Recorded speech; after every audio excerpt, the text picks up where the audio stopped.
I will share with you something that we have been working as part of the Latin American network against the tobacco harm reduction problem. These are my disclaimers, and everyone knows and has been concerned due to the problem of COVID-19 pandemic that we have been ending recently, and it caused nearly 6 million deaths worldwide.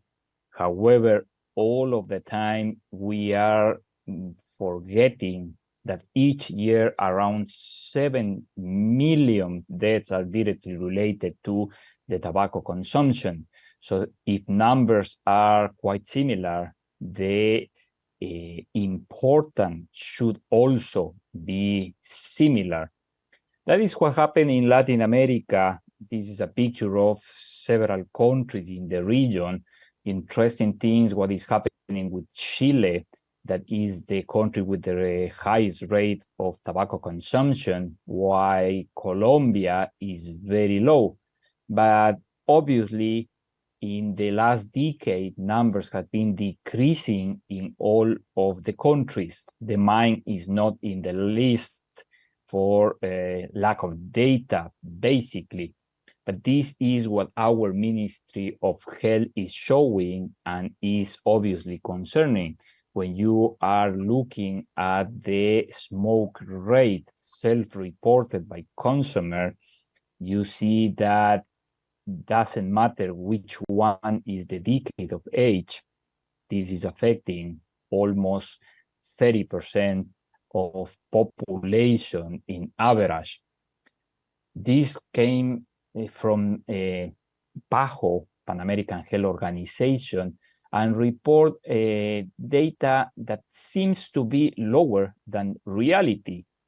If you contrast the upper picture with some data published recently in the Lancet Global Health, you will realize that the source of information make an important point of discussion.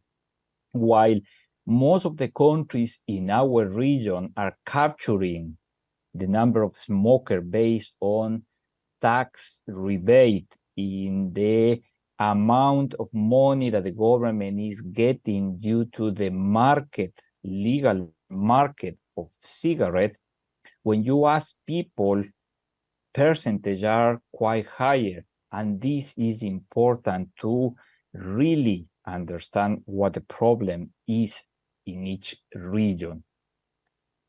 There is no doubt that tobacco consumption has been decreasing. However, it seems like in most of the countries all around the world, there is not enough results with the regulatory actions like the prohibition and the tax imposed to cigarettes, because it creates a problem with illegal commercialization and illegal consumption of tobacco.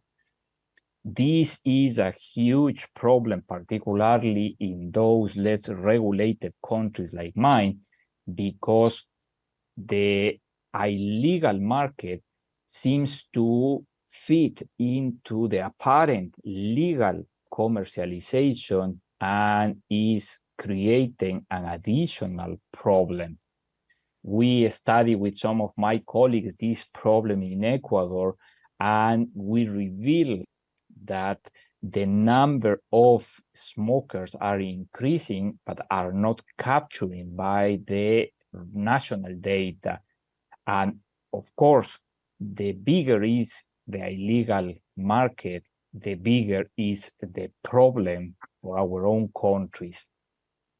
Another important point, and how not to mention, is the refusal leading by the WHO to discuss openly about the harm reduction problem. Now we are in days of the COP this year, and we were hoping this will be included in the discussion, but seems that will not be taken in consideration either. To mention what Professor Russell always mentioned, the problem is that people is confusing smoking with nicotine, and nicotine is the reason behind people is smoking, but nicotine is not the harmful problem of smoking. So we insist, particularly in Latin America, that the concept of harm reduction is additional and complementary to another tobacco control strategy as cessation and prevention. However, look what is reported for Latin America in terms of tobacco use versus heated tobacco products consumption. And in all single countries, regular tobacco is much more frequently used than other less risky products. And as you hear in Brazil, as you hear in Mexico, and in most other countries in the region, the problem is that the authorities are closing the door to alternative devices, alternative options, so population is still consuming the classical ones, the high risky ones.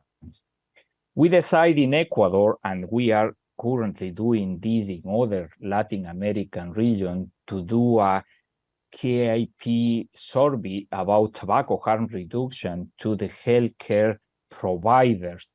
So that was an electronic survey with around 40 different questions about tobacco consumption, health risk, nicotine, and of course, e-cigarette.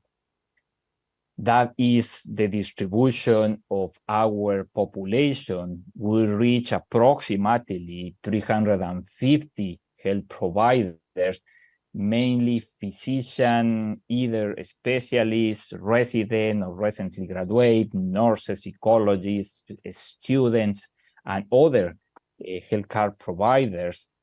And the most interesting results in function of time is about nicotine. 90% of our surveys related nicotine with the diseases due to tobacco. Unfortunately, the confusion is in the air. We need to work on this. And even worse, 93% of the responders think that nicotine is responsible for lung cancer. So then it's easier to understand why they refuse to understand, to accept alternatives, because they believe that the nicotine is the true problem of tobacco consumption. Regarding to electronic cigarette, 75% think that is equal than tobacco for health.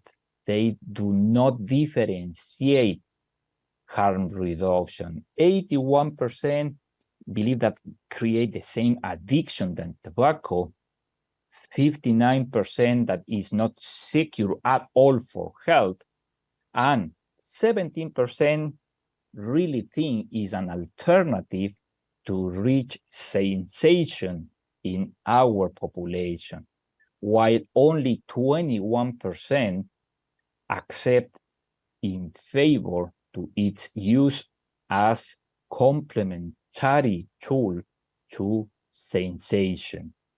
In summary, there is still a long way to reduce globally tobacco consumption. Every one of us need to help those already smoking to try to reach sensation.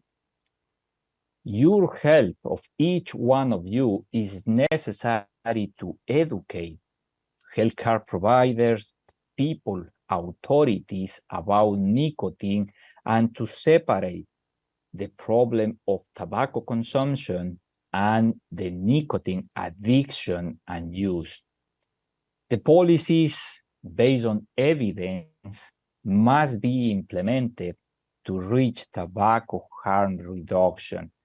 we need to be objective, and as was mentioned previously, authorities cannot take decisions based on lack of scientific information.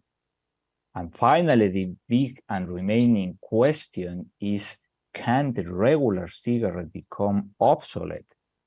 It pretty much depends on giving alternatives to people that is currently smoking. Otherwise, will be very complicated, and we are inducing them to keep smoking as they are.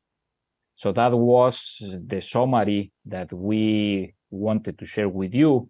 Please visit us in rel.org that can get more information about our activities. Thank you very much.